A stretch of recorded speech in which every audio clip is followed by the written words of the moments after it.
పెట్టుకొని అంతా ఇప్పుడు అనే అక్కడ మహారాష్ట్రలో డ్రైవింగ్ లైసెన్స్ తీసుకున్నారు. ప్రహ్లాద్ కుమార్ వెల్లెల్లా అని చెప్పి ఆ పేరుతోని ఆయన ఎస్ టేకన్ డ్రైవింగ్ లైసెన్స్. అదేవిధంగా పాన్ కార్డ్ కూడా అదే పేరుతోని తీసుకోవడం జరిగింది. ప్రహ్లాద్ కుమార్ వెల్లెల్లా సన్ ఆఫ్ నరసింహ వెల్లెల్లా అని చెప్పి కూడా అనే ఈ ఒక లైసెన్సెస్ పాన్ కార్డ్స్ కూడా తీసుకోవడం జరిగింది. ఇక్కడ కూడా మన దగ్గర కూడా సేమ్ మన ఆంధ్రప్రదేశ్ ట్రాన్స్పోర్ట్ డిపార్ట్మెంట్ కూడా లైసెన్స్ తీసుకోవడం జరిగింది. సో ఇట్లానే ఫస్ట్ నుంచే ఆ ఒక్క క్రిమినల్ మెంట్ ఆఫ్ మైండ్ ఉండడంతో ఈ అంతా లోతుగా టెక్నాలజీ యూజ్ చేసుకుంటూ ఈ పైరసీస్ లో ఇన్వాల్వ్ కావడం జరిగింది. ఎప్పుడు పోలీస్ అనే వెంబడబడినారు, ఎప్పుడు ఫిలిం ఇండస్ట్రీ అప్రమత్తం అయింది. ఆయన ఉన్న మన ఇండియన్ సిటిజన్షిప్ కూడా మనము ఆయన గివప్ చేసి ఆయన ఇప్పుడు ఈ Saint Kitts and navies country ఒక సిటిజన్షిప్ కూడా తీసుకున్నారని. Saint Kitts and navies country Caribbean islands లో ఉన్న ఈ ఒక్క కంట్రీని ఆయన తీసుకున్నారు.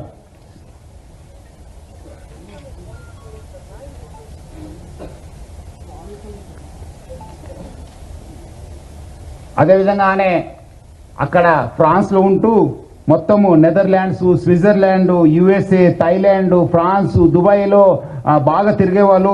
సో మొత్తం ఆయన ఈ ఒక్క వెబ్సైట్ డెవలప్మెంట్ లో, డిజైనింగ్ లో, హోస్టింగ్ లో చాలా అంటే చాలా ఎక్స్పర్ట్. అంటే చాలా సంవత్సరం నుంచి ఆ ఒక విద్యాన్ని నేర్చుకొని ఈ ఒక నాలెడ్జ్ ని పెంచుకొని ఈ అంతా ఐబొమ్మ బొప్పం టీవీని ప్రమోట్ చేయడం జరుగుతుంది. 2019 నుంచి ఈ ఒక ఐబొమ్మ వెబ్సైట్ ని స్టార్ట్ చేసి మొత్తం అనే సర్వర్స్ అంతా అమెరికా, స్విట్జర్లాండ్స్ లో పెట్టడం జరుగుతుంది, నెదర్లాండ్స్ లో పెట్టడం జరుగుతుంది. మొత్తం అనే 110 డొమైన్స్ ని ఆయన పర్చేస్ చేశారు. పోర్క్బన్ కంపెనీ అని చెప్పి దాని ద్వారా ఆయన 110 డొమైన్స్ ని పర్చేస్ చేయడం జరుగుతుంది. ఒక డొమైన్ ను మనం బ్లాక్ చేస్తే నెక్స్ట్ ఇంకోటి డొమైన్ ఓపెన్ చేసేది. సో ప్రతిదాని కూడా ఒక లింక్ పెట్టుకుంటూ ప్రతిదాని కూడా ఒక స్కీమ్ పెట్టుకొని అని ఒక పైరసీ ర్యాకెట్ ని చేయడం జరుగుతుంది. అదేవిధంగా మనము ఓటీటీ ఫిలిమ్స్ లో ఉన్నది కూడా ఆయన యూస్ టు మంచి క్వాలిటీ చేసేసి ఆయన అప్లోడ్ చేసేవాడు ఆయన ఒక వెబ్సైట్ లో. దానివల్ల కూడా బాగా కొత్త టెక్నాలజీ యూజ్ చేసుకుని స్క్రీన్ రికార్డింగ్ చేసి దాన్ని కూడా ఎడిట్ చేసి ఈ ఒక మూవీస్ అన్ని కూడా అప్లోడ్ చేసేవాడు. అదేవిధంగా కొత్త మూవీస్ కూడా సీక్రెట్ కెమెరాస్ పెట్టి టెక్నాలజీ యూజ్ చేసి కొంచెం హై ఎండ్ టెక్నాలజీ యూజ్ చేసి కూడా ఆయన రిలీజ్ చేసేవాళ్ళు. ఇదంతా కూడా ఆయన ఒక టెలిగ్రామ్ ఛానల్ ని యూజ్ చేసుకొని ఈ ఒక పైరసీ ర్యాకెట్ ని ఆయన రన్ చేయడం జరిగింది. సో దాన్ని వీళ్ళు ఎవరెవరు ఉన్నారు, ఆయనకి ఈ ఒక స్కీమ్ లో ఎవరెవరు హెల్ప్ చేశారనే పైన కూడా మనము లోతుగా ఆయన పోలీస్ కస్టడీ తీసుకొని మనము ఇన్వెస్టిగేట్ చేయడం జరుగుతుంది. మొత్తం ఆయన ఈ ఒక ఫిలిం చూపించడం ఒక ఎత్తు అయితే ఇంకోటి వైపు ఈ ఆన్లైన్ బెట్టింగ్ నడిపించారు. మీరందరూ కూడా తెలుసు, లాస్ట్ 2020 నుంచి ఎప్పుడు ప్రపంచవ్యాప్తంగా కోవిడ్ వచ్చింది. అప్పుడు చాలా మంది బయట రాలేకపోయారు, చాలా మంది ఇంట్లో ఉండి ఈ ఒక మూవీస్ చూడడము, ఓటీటీ సబ్స్క్రిప్షన్ తీసుకోవడంతో చాలా మనకు కాస్ట్ ఎక్కువ కావడంతో మనము మూవీ రేట్స్ కూడా ఎక్కువ కావడంతో అదేవిధంగా వీళ్ళందరూ కూడా ఒకటే ప్లాట్ఫామ్ పైన ఈ అన్ని కూడా తీసుకురావడం జరిగింది. ఒకటే వేదిక పైన వచ్చి అంటే is mostly an aggregator for all the platforms. మనం ఒకసారి ఆ ప్లాట్ఫామ్కి వెళ్ళి ఈ ప్లాట్ఫామ్ చేసే బదులు ఈ వెబ్సైట్కి వెళ్తే ఒకటే మనం ప్లాట్ఫామ్ పైన అన్ని చూసుకోవచ్చు అని చెప్పి ఒక అడ్వాంటేజ్ తోని ఆయన ఈ has started popularising is this thing. మొత్తం ఈ వాట్సాప్ ఫార్వర్డ్స్, సోషల్ మీడియాలో ఈ ఐ బొమ్మ అనే ఒక వెబ్సైట్ ని ఆయన బాగా ప్రమోట్ చేయడం జరిగింది. ఇప్పుడు మీరు ఒకసారి ఆయన వెబ్సైట్ ని విజిట్ చేసిన తర్వాత ఇమీడియట్లీ ఒక రీడైరెక్ట్ ఒక యాప్ వచ్చింది, ఒక నోటిఫికేషన్ వచ్చింది. That goes to the gaming and betting apps. అక్కడ ఇమీడియట్లీ పబ్లిక్ అందరూ కూడా ఆకర్షించడానికి ఆయన use to promote this betting apps. అదేవిధంగా దానివల్ల కూడా చాలా డబ్బులు సంపాదించారని చెప్పి తెలుస్తుంది. సో దానికి ఎవరెవరు ఎంత డబ్బులు సంపాదించారు, ఎక్కడెక్కడ డబ్బులు అనే ఇది చేశారనే పైన కూడా యూజ్ చేశారనే పైన కూడా మనము లోతుగా ఇన్వెస్టిగేట్ చేయడం జరుగుతుంది. ఇది ఒకటి ఫిలిం చూపించడము ఒక ఎత్తు అయితే, ఈ dark side is using it for criminal side. ఇవన్నీ కూడా ఆయన ఉన్న డాటాను అందరూ కూడా ఆయన వాడుకోవడం అనేది చాలా అంటే పబ్లిక్ చాలా.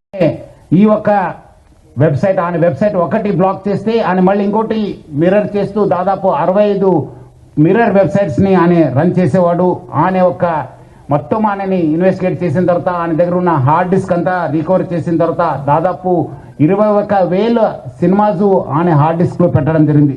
మొత్తము పాత ఫిలిమ్స్ అయిన గాడ్ ఫాదర్ మీ అందరు కూడా తెలుసు, చారిత్రాత్మక ఐతిహాసిక ఫిలిం అయిన గాడ్ ఫాదర్ అంటే 1972లో ప్రొడ్యూస్ అయిన ఆ మూవీ నుంచి మొన్న వచ్చిన ఓజీ మూవీ దాకా కూడా ఆయన దగ్గర ఈ ఒక్క హార్డ్ డిస్క్ లో ఉండడము మనము చూశాను. మొత్తము బాలీవుడ్, టాలీవుడ్ అందరు కూడా ఈయన చాలా మూవీస్ ఆయన దగ్గర ఉంది, చాలా నష్టం జరుగుతుంది. అదేవిధంగా ఆయన ఇప్పటిదాకా ఒక 20 crores సంపాదన చేశారని చెప్పి ఆయన వెల్లడించారు. మనం దాంట్లో 3 కోట్ల రూపాయలు మనము సీజ్ చేయడం జరిగింది. అది ఇంకా మనం ఆయన ఫైనాన్షియల్ డీటెయిల్స్, ఆయన మనీ లాండరింగ్ ప్లస్ ఏం చేశారు, ఎక్కడెక్కడ చేశారు, ఈ ర్యాకెట్ లో మొత్తం ఏముందని తెలుసుకోవడానికి ఆయన పోలీస్ కస్టడీ కూడా మనం అడగడం జరిగింది. అది వచ్చిన తర్వాత కూడా ఇంకా మనము ఆయన దగ్గర ఉన్న విషయపైన మనం రాపట్టుకోవడానికి మా వంతు కృషి చేయడం జరుగుతుంది. మొత్తం ఈ కేసెస్ పైన కూడా, ఎందుకంటే ఇది ఇంటర్నేషనల్ లింక్స్ ఉంది, ఇంటర్నేషనల్ నుంచి అక్కడ వేరే దగ్గర నుంచి కూడా ఆయన ఆపరేట్ చేయడం జరుగుతుంది. సో ఆయన దగ్గర నుంచి కూడా మనము ఇన్ఫర్మేషన్ రాబట్టుకోవాలి. అందుకు మనము సిబిఐ మళ్ళీ ఎన్ఫోర్స్మెంట్ డైరెక్టర్ అధికారులను కూడా మనము అప్రమత్తం చేయడం జరుగుతుంది. అక్కడ కూడా మనం సేకరించిన ఇన్ఫర్మేషన్ కూడా వాళ్ళకి ఇచ్చేసి వాళ్ళు కూడా ఈ మొత్తం ఈ ఒక్క లింక్స్ ఏమున్నామని తెలుసుకోవడానికి కూడా మా వంతు కృషి చేయడం జరుగుతుంది. మొత్తం ఆయన దగ్గర ఇప్పుడున్న డాటా దాదాపు 50 లక్షల మంది సబ్స్క్రైబర్స్ డాటా ఆయన దగ్గర ఉంది. అంటే మీకు తెలుసుంటుంది, డాటా ఈజ్ పవర్ఫుల్. ఈ ఒక్క ఆధునిక యుగంలో, మోడర్న్ టెక్నాలజీలో డాటా ఈజ్ పవర్ఫుల్. ఎవరి దగ్గర డాటా ఉంటుంది వాళ్ళు చాలా పవర్ఫుల్ ఉంటారు. ఆ డాటా ఆయన కలెక్ట్ చేయడంతో ఆయన అన్ని కూడా సైబర్ క్రైమ్స్ కి లేదంటే ఏదో ఒక క్రైమ్ కి అది గురి అయ్యే అవకాశం ఎక్కువ ఉంది. ఎందుకంటే piracy it self is illegal. ఎందుకంటే పైరసీ అనేది ఇల్లీగల్. ఎవరు కూడా ఈ పైరసీ మూవీస్ ప్రమోట్ చేయడం కానీ చూడడం కానీ కూడా ఇల్లీగల్. సో చాలా మంది ఏదో రకరకాలు అనుకుంటారు, ఏదో మనం చూస్తున్నాను కాదని చెప్పి, బట్ లేదు, వెనక ఒక పెద్ద ర్యాకెట్ ఉందని చెప్పి ప్రజలందరూ కూడా అర్థం చేసుకోవాలి. ఈ అన్ని కూడా మీ డాటా అంతా డార్క్ వెబ్ లో లేదంటే ఏదో ఒక వెబ్ లో మీకు అవైలబుల్ ఉంటున్నావు. అది సైబర్ క్రిమినల్స్ వాళ్ళు వాడుకోవచ్చు, లేదంటే ఎకనామిక్ ఆఫెండర్స్ యూజ్ చేసుకోవచ్చు, లేదంటే వేరే క్రిమినల్స్ కూడా మీకు ట్రాప్ చేసే అవకాశం ఉందని చెప్పి